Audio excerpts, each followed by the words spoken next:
During March town meeting, voters in Arlington will be asked to approve a new budget, approve a long list of special expenditures, and fill 2 select board positions during their town meeting, which will begin with an informational meeting on Monday, March 4th at 6:30 p.m. at the Arlington Memorial High School, and then will be followed by Australian ballot voting on Tuesday, March 5th.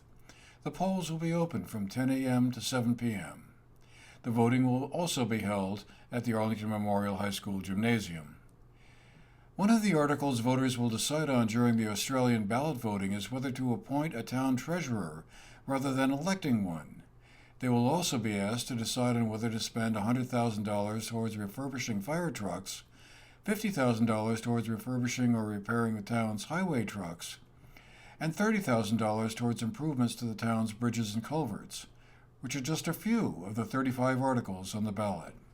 And when it comes to the overall town budget voters will get to decide on, we stop by the Arlington Town Hall to hear from Town Administrator Nick Zaiac.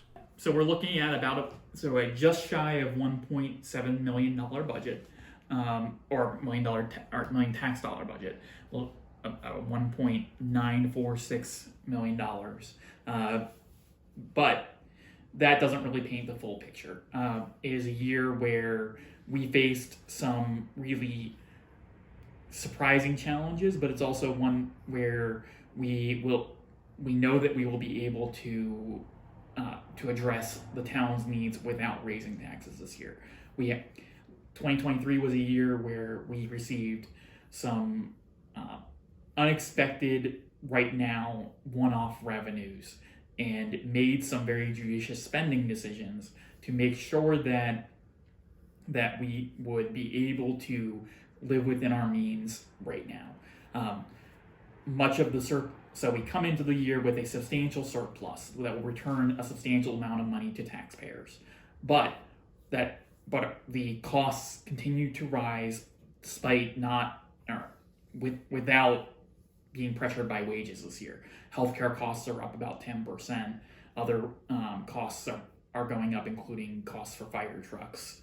And the rescue squad's appropriation has also been balloted and petitioned to increase by more than $16,000. So the cost of core public services continues to rise, but the current budget picture does still show a one-year tax decrease because of the substantial amount of cash that we're coming into the year with. The select board's responding in 2 ways. One, there is a ballot measure or a couple of ballot measures on the ballot where voters will be able to put some of this one-time money away to offset future taxes. That's set to be $100,000 worth of savings on the ballot above and beyond normal savings. That is slated mostly to go toward paving, knowing that we have some important paving projects upcoming, as well as to offset the increasing costs of highway trucks.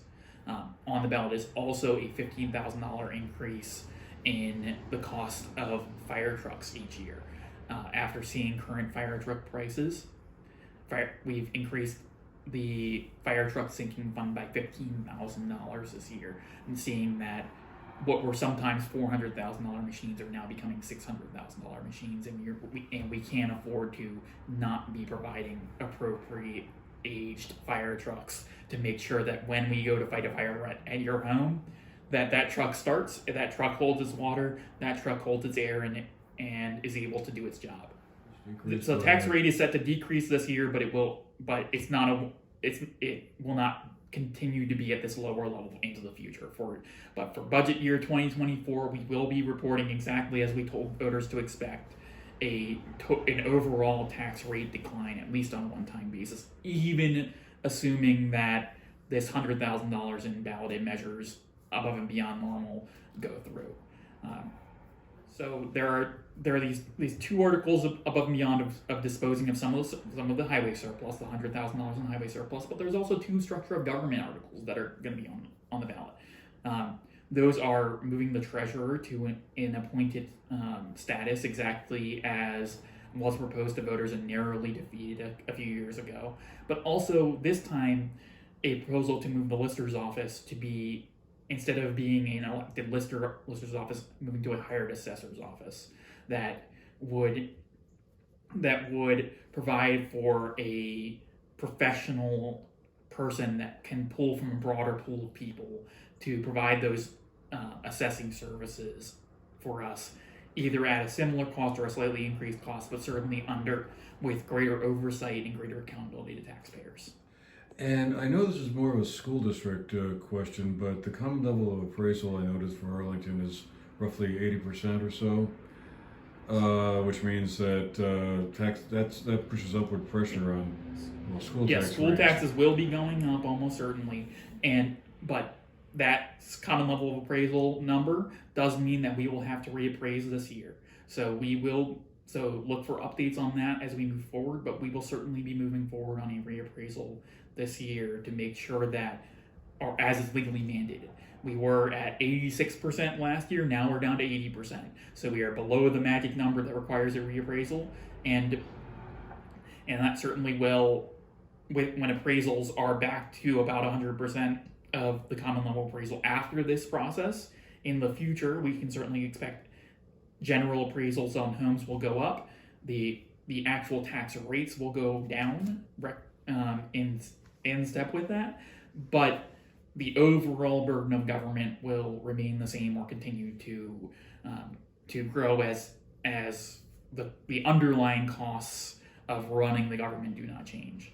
So certainly we look forward to getting to an appraisal level that is more in line with Manchester and the towns that have reappraised more recently than our very recent reappraisal. Admittedly, we only reappraised 2 years ago, but that was just a little bit too early to really capture the current run-up in property values. Voters will also get to weigh in on a school budget for the Arlington School District, which we'll review with School Board Chairman Todd Wilkins in a separate segment. Again, the information meeting, which will also include off-the-floor voting on the budget and a few other items, will start at 6:30 p.m. on Monday, March 4th. Australian ballot voting will follow on Tuesday, March 5th, and the polls will be open from 10 a.m. to 7 p.m. Both the information meeting and the Australian ballot voting will be at the Arlington Memorial High School gym. Town reports are available at the Arlington Town Hall. For the GNAT-TV News Project, I'm Andrew McKeever.